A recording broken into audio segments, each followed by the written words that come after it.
High friends, welcome back to my channel. আর এখন আমি তোমাদের জন্য রিভিউ করব বিশ্বহরি ওয়েব সিরিজের, যেটা হইচই প্ল্যাটফর্মে রিলিজ করেছে। কেমন লাগলো আমার এই সিরিজটা, ডিটেলসে কথা বলবো এই ভিডিওতে। রিকোয়েস্ট একটাই, ভিডিওটা শুরু থেকে শেষ পর্যন্ত দেখো। আর কোনো কিছু যদি ভালো লেগে থাকে তাহলে ভিডিওটাকে লাইক, শেয়ার, চ্যানেলটাকে অবশ্যই সাবস্ক্রাইব করে নিও। দেখো, মোটামুটি 6টা এপিসোড, আর প্রত্যেক কটা রানিং লেন্থ ওই মোটামুটি 20 মিনিট। তার মানে বোঝাই যাচ্ছে যে 120 মিনিটের কন্টেন্ট। এই ফরম্যাটেই নর্মালি হইচই এখন সিরিজগুলো বানায়। এবং যে জ্বরটা আর কি হয়েছে এক্সপ্লোর করছে, এই জ্বরটা খুব চেনা। সেটা হচ্ছে যে একজন মানে মহিলা, যিনি পুরো মানে যে পুরো এন্টায়ার মানে তিনি প্রোটাগনিস্ট। এবং সেখানে তার পুরো যে মানে একটা কোনো সিচুয়েশন তার ফ্যামিলির মধ্যে ক্রিয়েট হচ্ছে। ইউজুয়ালি এগুলো একটা জয়েন্ট ফ্যামিলি হয়, এবং সেখানে মেনলি সেই লিড নিচ্ছে এবং সেই প্রবলেমটাকে সে সলভ করছে। এই হচ্ছে এই ফরম্যাটটা। এবং এই ফরম্যাটে যে লিড কাজগুলো, তারা mainly coming from the TV background. যদি আপনি পরপর কাজগুলো দেখেন তাহলে কিন্তু এই ধরনের ফরম্যাটেই আপনি কাজগুলো কিন্তু দেখতে পাওয়া যাবে, যেখানে কাস্টিংগুলো হয় কিন্তু এইটাকে মাথায় রেখে, এই ফরম্যাটটাকে মাথায় রেখে। তো আমারও এরকম একটা ফরম্যাট, মানে এই জ্বরের এই ফরম্যাটে ফেলা একটা সিরিজ, এরকম একটা ফর্মুলায় ফেলা সিরিজ বলেই মনে হয়েছিল ইনিশিয়ালি। এবং নামটা শুনে বা গল্পটার মানে ট্রেলার দেখার পরে আমার খুব একটা ইমপ্রেসিভ কিন্তু লাগেনি। ছোট্ট করে যদি গল্পটা বলি, সেটা হচ্ছে একটা বনেদি পরিবারের গল্প। যে পরিবারের প্রধান এখানে হচ্ছে শঙ্করবাবু, এবং শঙ্কর তার ক্যারেক্টারটা হচ্ছে, সে বেসিক্যালি মানে খুব মানে বলা যেতে পারে যে অর্থোডক্স একটা ফ্যামিলির হেড।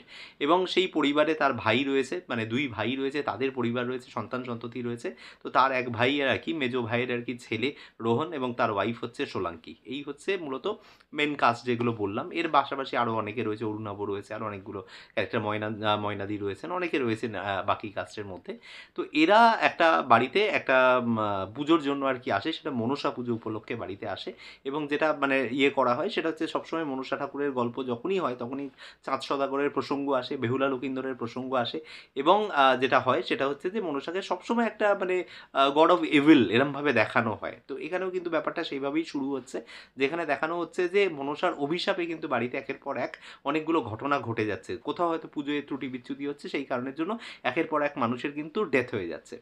তো এই যে ঘটনাটা, এর পিছনে কি সত্যিই ভগবানের হাত আছে? ভগবান কি সত্যি তার ভক্তকে মারে, নাকি এর পিছনে একটা কোনো কনস্পিরেসি রয়েছে? এইটাই শেষ পর্যন্ত দেখানো হবে এই সিরিজে। এবার যদি পজিটিভ সাইড নেগেটিভ সাইডে যাওয়ার আগে আমি একটু জাস্ট পারফরমেন্স ওয়াইজ বলি। এই পারফরমেন্সে আমার কৌশিকদার পারফরমেন্স খুব ভালো লেগেছে। কৌশিক রায় দীর্ঘদিন টিভিতে অভিনয় করছেন, মঞ্চে অভিনয় করেন। এবং এই সিরিজে তার কিন্তু একটা মানে খুব ইম্পর্টেন্ট একটা ক্যারেক্টার রয়েছে। সে বাড়ির বড় ছেলে, মানে শঙ্করবাবুর ছেলের ক্যারেক্টারটা প্লে করছে, এবং খুব ভালো অভিনয় করেছেন এই সিরিজে। এবং পাশাপাশি যেটা বলতে হবে সেটা হচ্ছে যে এখানে প্রোটাগনিস্ট হিসেবে সোলাঙ্কি ঠিকঠাক একটা মোটামুটি স্ট্যান্ডার্ড কাজ করেছে। খুব এক্সেপশনাল কিন্তু সেরকম কারোরই পারফরমেন্স নয়, অ্যাভারেজ সবাই ঠিকঠাক কাজ করেছেন। কিন্তু এখানে জুটি হিসেবে আমার রোহন এবং সোলাঙ্কির মধ্যে কিন্তু একটা হিউজ এজ ডিফারেন্স মনে হয়েছে। দুজনকে একেবারেই প্যারালালি মানায়নি, এই বিষয়টা প্রথমেই বলে নিলাম। এবার positive side negative side. Positive side হচ্ছে এটাই যে এই সিরিজের কিন্তু আমি প্রথমে যেটা মনে হয়েছিল সেটা হচ্ছে যে রাইটিংস লেভেলে আমার যেটা মনে হয়েছিল হয়তো উইক থাকবে, মানে ওই একই একটা মহিলা প্রোটাগনিস্টের গল্প হবে। কিন্তু সেই জায়গা থেকে দাঁড়িয়ে আমার কিন্তু এটা রাইটিংটা খারাপ লাগেনি। মানে ওভারঅল মোটের উপরে কিন্তু গল্পটা, যে স্টোরিটা বলা হচ্ছে সেই স্টোরিটা, এবং তার পিছনে যে মানে ওভারঅল যে কনস্পিরেসিটা রয়েছে এবং তার যে থ্রিলটা রয়েছে, সেই জিনিসটা কিন্তু আমি ফিল করতে পেরেছি। এবং 5th বা 6th এপিসোডে গিয়ে কিন্তু সেটা যেভাবে এক্সপ্লোর হচ্ছে, সেই জিনিসটা বেশ ভালো। সেই ফরম্যাটটা খারাপ না, মানে সেই রাইটিংটা বা ন্যারেশনটা কিন্তু খারাপ না, আমার ভালো লেগেছে গল্পটা। সেকেন্ড যেটা বলবো সেটা হচ্ছে যে এই সিরিজের কয়েকটা জিনিস কিন্তু খুব ভালো। সেটা হচ্ছে এই সিরিজটা খুব ফাস্ট পেসড, মানে গল্পটা কোথাও গিয়ে স্ট্যাগনেন্ট হয়ে যায় না। প্রত্যেকটা এপিসোডে, প্রত্যেকটা সিনে কিন্তু একটা নতুন কিছু দেখতে পাওয়া যায়। হ্যাঁ, কিছু কিছু জায়গা রয়েছে, কিছু কিছু বলা যেতে পারে ক্যারেক্টার্স রয়েছে। স্পেশালি আমি বলবো যেখানে যাত্রার একটা প্রসঙ্গ নিয়ে আসা হয়েছে, সেটাকে কিন্তু রাখা হয়েছে জাস্ট ওই মনসা মঙ্গলের ব্যাপারটাকে মাথায় রাখার জন্য বা দর্শককে কনফিউজ করার জন্য, কিন্তু সেটা অনেক বেশি প্রলং লাগছে। সেই জায়গাগুলো কিন্তু আমার একটু খানিকটা মনে হচ্ছে যে মানে ওই জায়গাগুলো বাদ যেতেই পারতো। সাথে একটা বহুরূপীদের একটা কনসেপ্ট রয়েছে, তাদেরকে অনেকটা স্ক্রিন স্পেস দেওয়া হয়েছে। এবং সেটা কোথাও গিয়ে মানে আজকের ডেটে মনে হয় যে মানে আমার বাড়িতে কেউ ঢুকে আমাকে বহুরূপী সেজে ভয় দেখিয়ে দিয়ে চলে গেল, আর আমি সেটাকে মানে তদন্ত করলাম না। এত অন্ধবিশ্বাস নিয়ে কি মানুষ বাঁচে? তো সেই বিলিফ সিস্টেমের কাছে কোথাও জিনিসগুলো একটুখানি আমার যেটা বলে যে সেটা হচ্ছে যে আমার একটু উইক লেগেছে। এবং কোথাও গিয়ে ডাউন দ্য লাইন মনে হচ্ছে যেন গল্পটা না অনেক বেশি আউটডেটেড, মানে এত বেশি কুসংস্কার, এত বেশি ইয়ে নিয়ে আজকে শহর কলকাতায় থাকা মানুষজন, তারা গ্রামের বাড়িতে পুজোতে গেছে ঠিকই, কিন্তু তারা এরকম সব কিছু বিলিভ করে নিচ্ছে।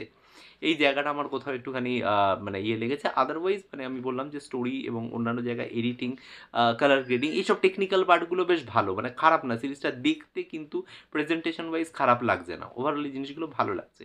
কিন্তু কিন্তু এই সিরিজের মধ্যে প্রচুর লুপহোলসও রয়েছে এবং অনেক জিনিস আছে যে জিনিসগুলো অতটাও ভালো লাগছে না।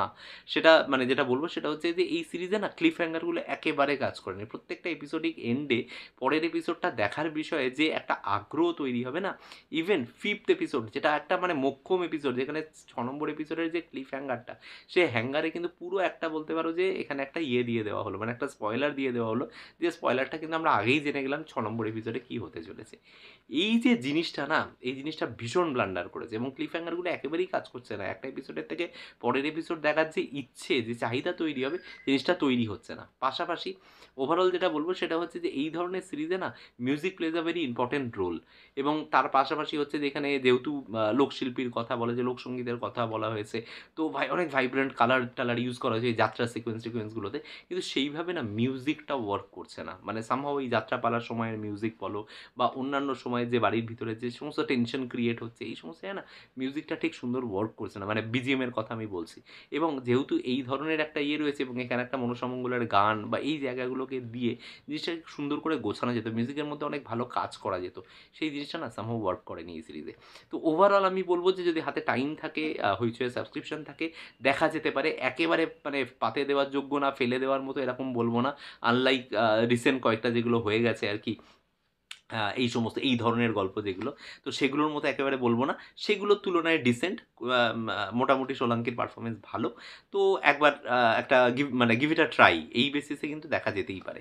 তো এই ছিল আমার মূলত review about this series called Bishwahari. কেমন লাগলো তোমাদের কমেন্টে এসে জানাতে পারো। যদি কোনো কিছু ভালো লেগে থাকে এই ভিডিও থেকে, তাহলে ভিডিওটাকে লাইক, শেয়ার, চ্যানেলটাকে সাবস্ক্রাইব করে নিতে পারো। দেখা হচ্ছে তোমাদের সাথে পরের কোনো ভিডিওতে। টিল দেন।